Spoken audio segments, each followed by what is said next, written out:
Забегайте. Лугав, грязь, блядь, собирай.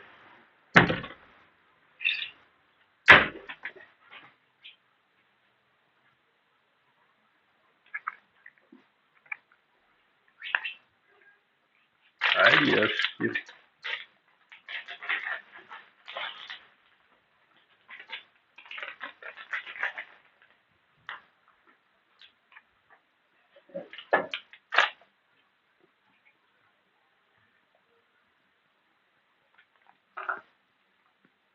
Ладно.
versions. Phantom Lord has a 2-minute middle part that wasn't on the early. Just thought, let's try and update it as much as we can. And that's one thing I'm a little bit worried about, like the second album, because there's a phrase like you have all your life to write your first album, but you only have 8 months to do the second album. And I'm sure that a couple of months after the second album is released, we'll be sitting down and going, "Oh, we should have done this here," we had such little time to do the second album. But we just updated the songs to, just like I said, we recorded the album a year, more or less basically a year after most of the songs were written, so we just updated them. What are your sort of favourite tracks from the first album? Do you have any favourite tracks? Well, personally, from my point of view, there's a couple of things that play factors in what I like. That's how I feel about playing the song, how I feel about the song itself, and how I feel the song came out on Kill 'Em All. I think in terms of production and sound, I think Jump in the Fire has the best sound to it. Personally, I like playing Seek and Destroy probably the best, and I think every one of them has a song. I mean, I like every one of them equally, or else I wouldn't, I would just, each of them I like as much as any other ones, because if not, I would update them or try and update them. So, just I dislike all the songs just as much, but there's a few of them, like for instance, a song like Metal Militia, I hate playing it because, it's so rough on me because it's so fast, but, sitting back and listening to, I love it. Seek and Destroy, I really like playing on. It's just great playing that song on stage. That seems to always, get the crowd going the most too. But I think in terms of production-wise, I think Jump in the Fire came out the best on the album. It's got a really, really good mix to it. Songs like Phantom Lord on the album sound fucking horrible in terms of production and sound. But I mean, I like all the songs equally as in terms of songs. Who chose live B-sides for the single? We did. Yeah, so you had sort of total control over that. Yeah, definitely. Yeah. That's one thing that is really good about the situation we're in. We are really, really in control of what we're doing. As opposed to, it's not like we have a major label saying you gotta put harmony vocals here and all this. We're really in control of what we're doing, which is I'm sure it's not gonna last, but it's really good about the situation right now. And from that show that recorded those live songs for Seek and Destroy and Phantom Lord, had a good live feel to them, and it just came out really good. So we thought, we would want, a slow song and a fast song, one slow and one fast. So that was a combination that we chose. What about the new album? Because you were saying yesterday it's like progression in music style or whatever you want to call it. Well, I don't really, I mean, in what progression we're going, that's mostly up to like the fans to decide for themselves. But there's definitely some kind of change happening, and we all very, very feel, for ourselves that it's definitely for the better. And however it will be received, is, we're gonna have to see then. But all I can really say, I don't really want to say too much, because if I say too much, people might think that we're doing something really different. It's just we're growing up, and our songwriting is maturing a lot, and I think that's probably enough.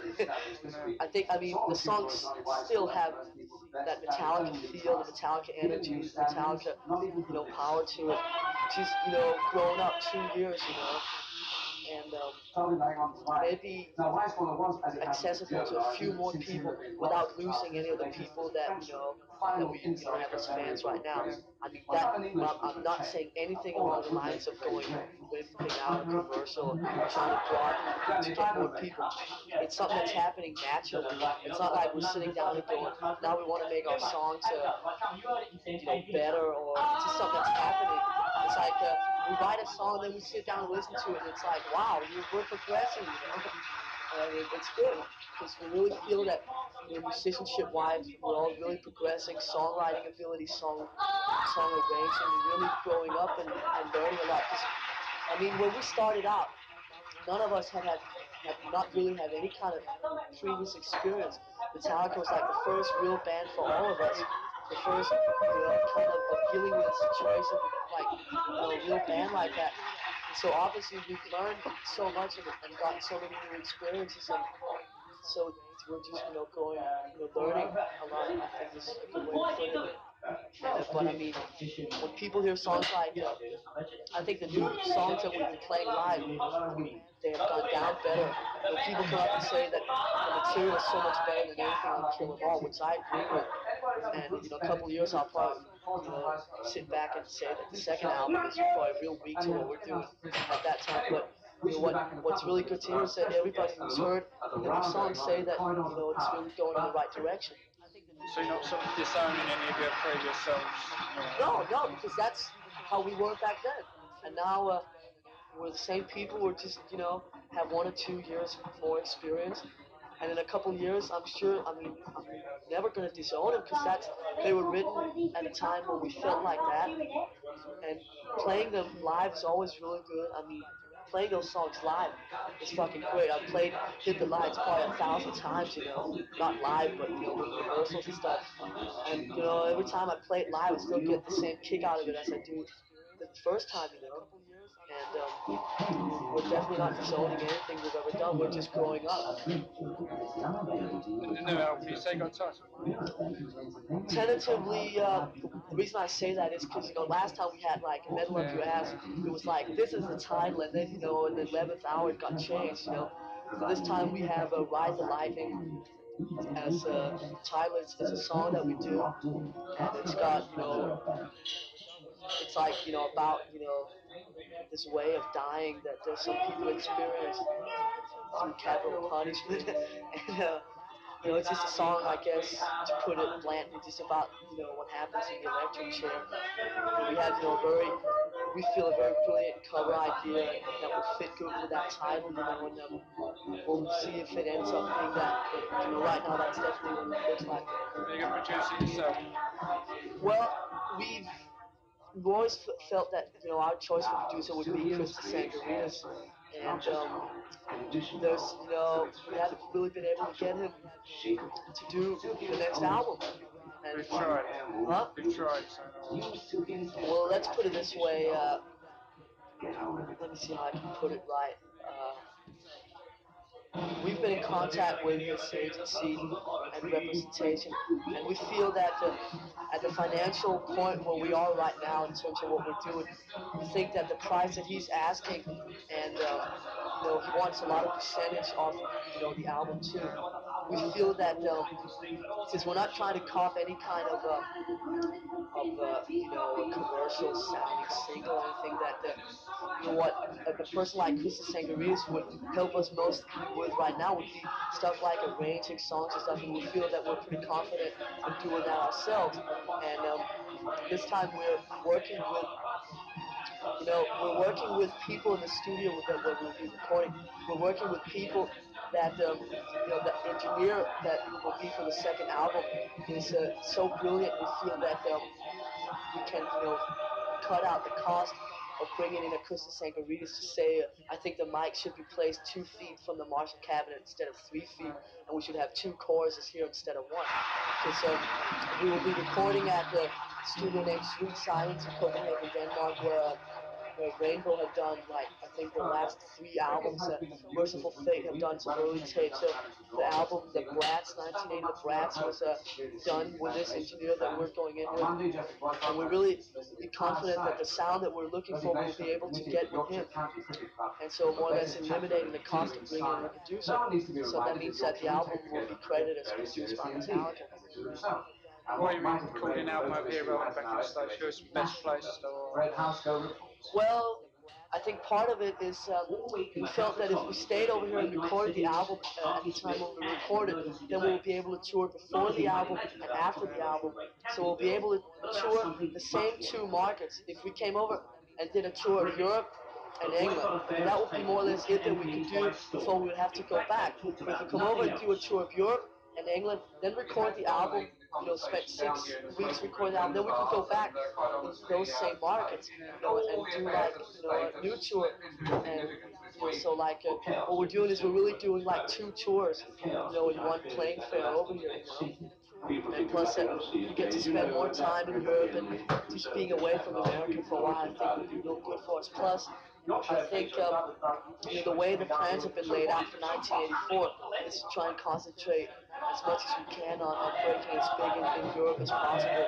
And I think Europe will see definitely a lot of Metallica in 1984. Right now, there's already been plans laid for coming back visiting in around the summer festivals in August, and so I think we'll be spending at least 6 to 8 months in 1984 in Europe, which is definitely wonderful because we really like it over there. When we first started out, was it an aim to make it big in England, like every band was? I tell you, right when we first started out, when I heard, well, I mean, I can take it as far back to when me and James finished writing Hit the Lights. It was like, wow, we've written our own song. It was like, I mean, it's like as you go along, your goals become bigger and bigger. First it was like just writing our own song was like such a big deal. Then it was like getting vinyl out on, wow, we're gonna be on the compilation album Metal Massacre. And then just generally you go along and I mean, I never in a blue fucking ever imagined that I would be sitting here in England 2 years after I was over here trying to find out where Motorhead was hanging out just so I could look at them for 2 minutes. I mean, it's 2 years. Well, now it's about 2.5. I was in England last in October '81. Making out, trying to meet all these bands and all this shit. Here I am 2.5 years later as a band. I never thought I never possible. It's a great feeling. It really is good. It gives you some kind of feeling that you're really doing something right, And right now back in America, there's probably a million bands trying to do what we're doing, and it's like, I remember just, I must feel honestly, I really feel like when we started out playing in LA, people would, Metallica, God, these guys almost like punk. All these LA poser bands with their hair like this would just look at us and laugh, And right now I'm doing a lot of laughing because those guys are still playing the same clubs on Tuesday nights in LA. And I'm playing, Art Rock Festival in 2 weeks in front of 10,000 people. It's a great fucking feeling, it really is. And I'm going to be sending many postcards home to a lot of people going, hello, we're in Europe and you're not.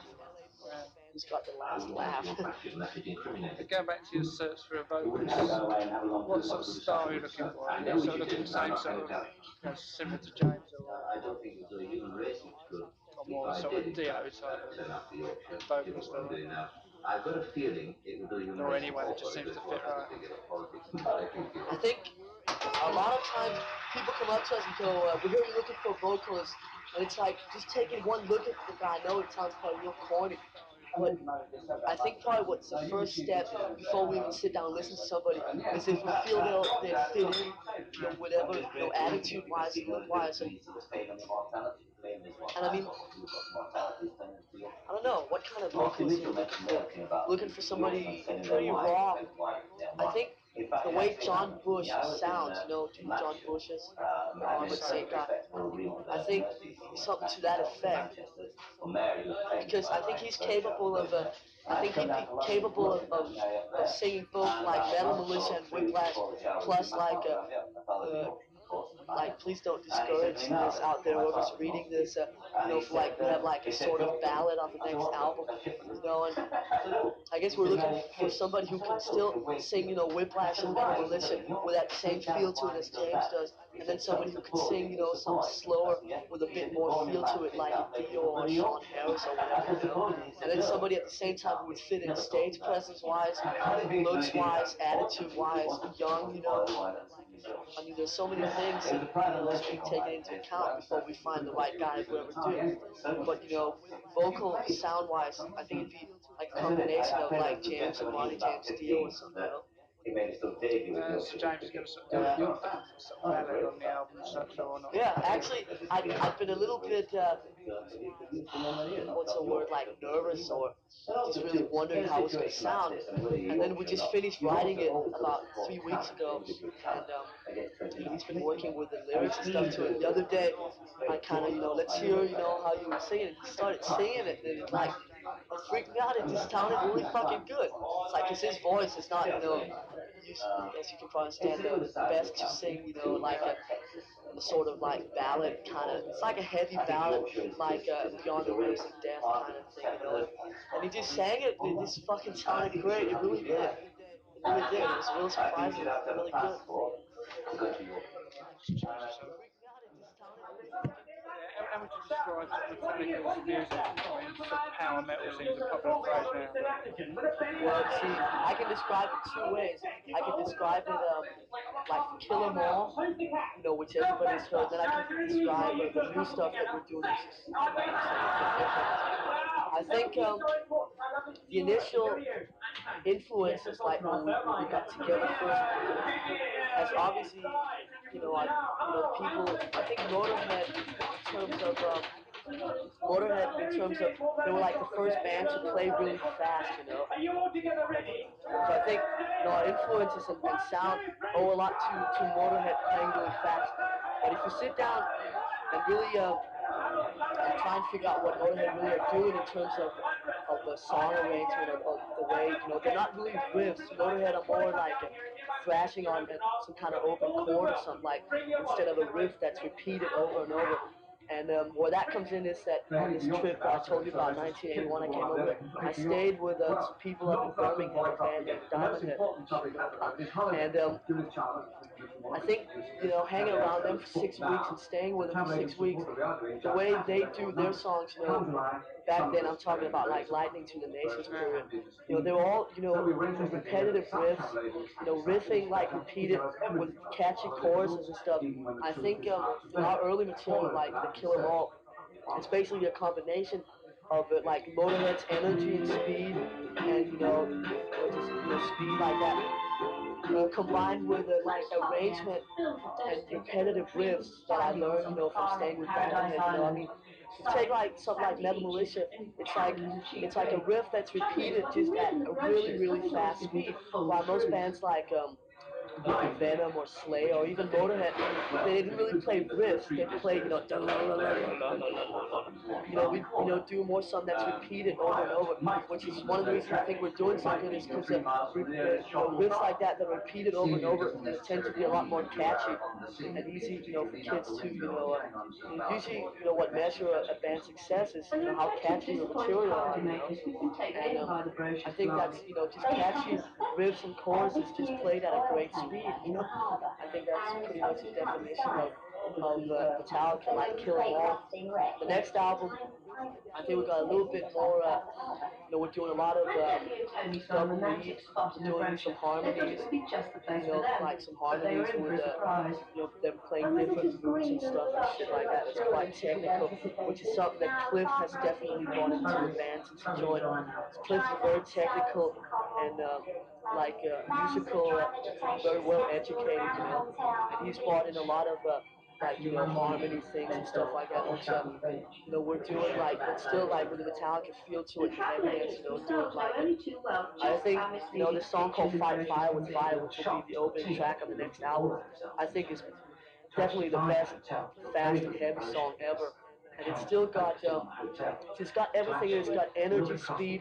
It's got this really nice dual harmony, twin lead guitar in the middle of it for a few, for like 30 seconds. It's like our songwriting is really like there's a lot more things in it now than just your basic riff and thrash along for 3 minutes and let's play as fast as we can, and all this crap. I'm not really going to say too much about the second album because I think a lot of people might get wrong ideas. Wait, let them hear it and judge. Just want to let them hear it and judge. Yeah.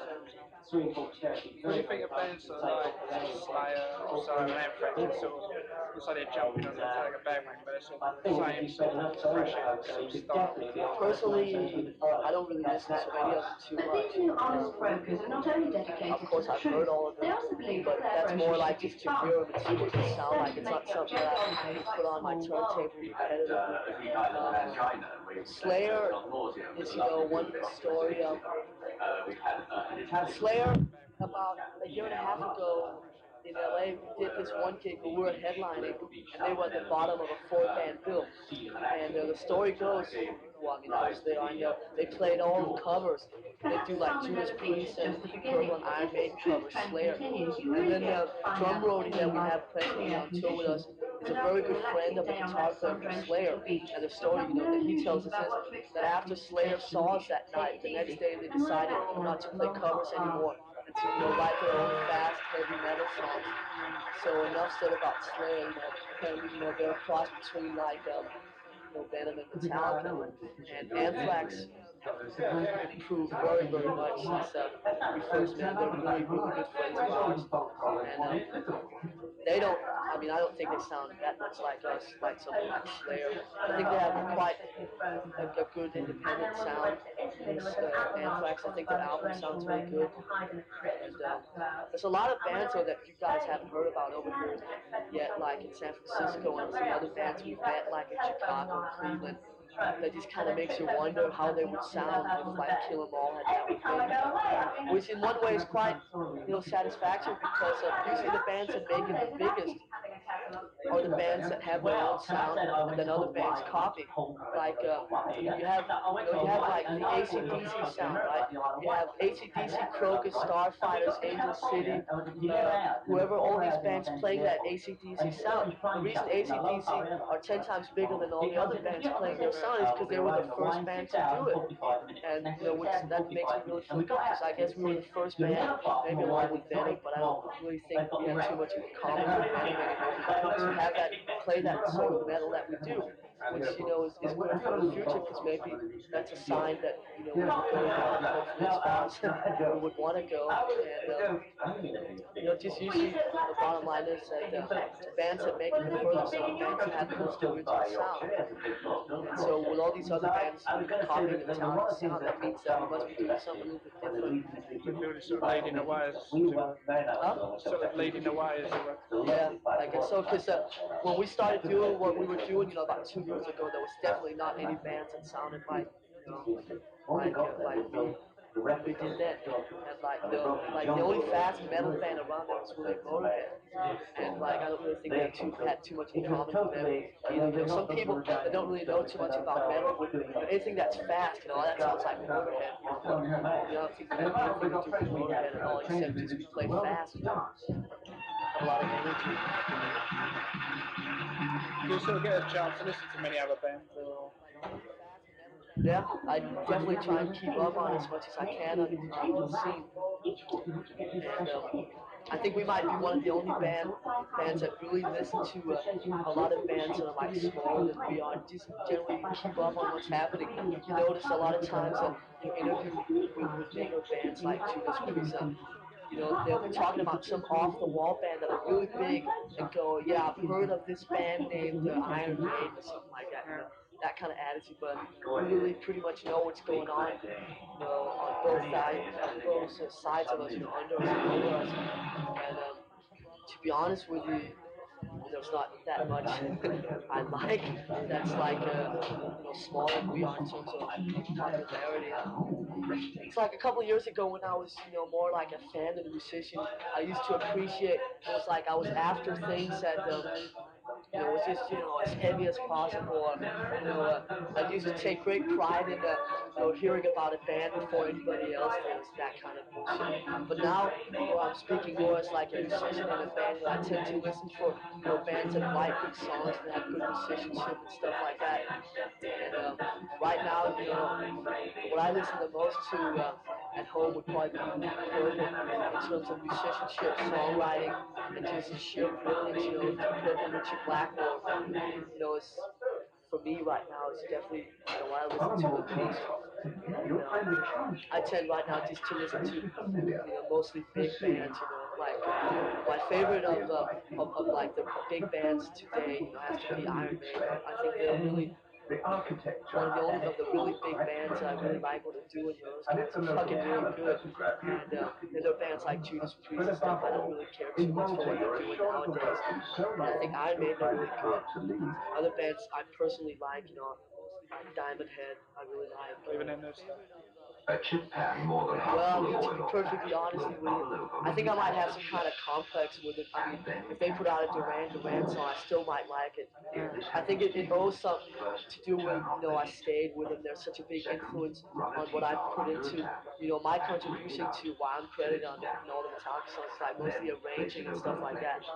And Finally, they, keep the were pan my low biggest until it's influence in completely that point cooled of view. down. And I think Of I could course, if like you don't have a anything they big enough did. chip pan, you And won't I have mean, to I do even any really of like this. the new album. I'm sorry out there. Maybe you should. If you don't let it start, you won't have to stop it. Like stuff like Leonard Skinner a lot, CC Top. I don't know, when you play, Metallica songs and you're surrounded by as heavy metal as we play all the time, you tend to, especially me, I know it's the same way with like Kirk and stuff, tend not to listen to, stuff like Slayer and Venom just because I feel you get enough power metal from just, playing Metallica, And Cliff, listens a lot to like southern rock like Molly Hatchet, CC Top. James is like only one that really listens to all that stuff all the time. He loves bands like Discharge and GPH and that kind of stuff, just for the sheer energy. Do you used to play Diamond Head songs when you were Yeah, we used to do 4 Diamond Head songs. See, right when we started out, like another thing that has to do with we didn't really want to just sit on our asses, and do nothing for a long period of time. So, what we always wanted was, our own songs that were a little bit better than everybody else's. So, one of the most important things, writing a good song is that you're not in a rush to finish it. So we felt that if we were going to come up with a set of 10 songs to play live, it could take a very long time. So since we didn't want to just sit and do nothing for, a year writing 10 songs, so why don't we just get, a cover set together and start digging around. We thought we'd get a cover set together of songs that people didn't know in LA, so they thought they were our own songs, instead of just going up there and playing, Breaking the Law and Run to the Hills. So we got together like 4 or 5 Diamond Head songs like Helpless, Sucking My Love, Am I Evil, Prince. We got Sweet Savage song called Killing Time. We did a few other covers, just like New Wave, Big Heavy Metal stuff.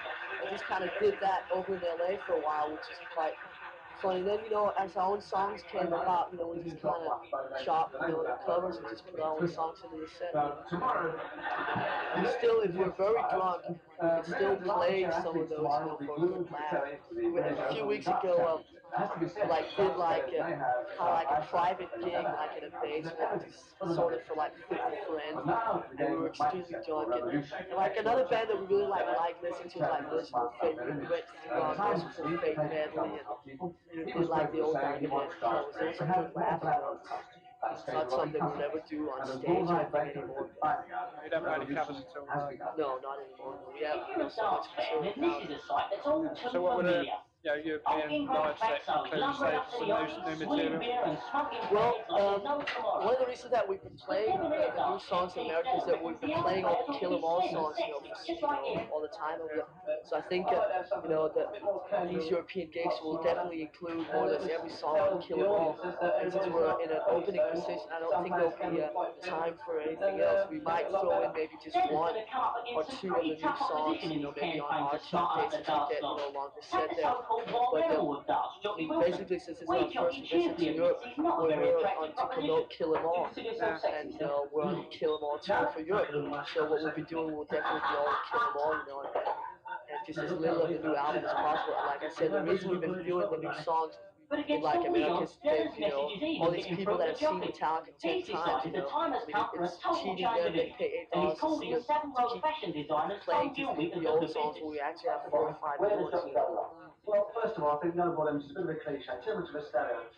You've got here and Yeah, so what you say you're going to be over Europe for about 6-8 months? No teeth. I think Well, teeth are going to do right. as I know right now, we have a schedule more or less put down until around mid-May. Then what we'll do then is probably go back and mix the album. We're only recording the album in Copenhagen. Mix the album in the States, and probably do like an extensive US summer tour, like through June, July, August on,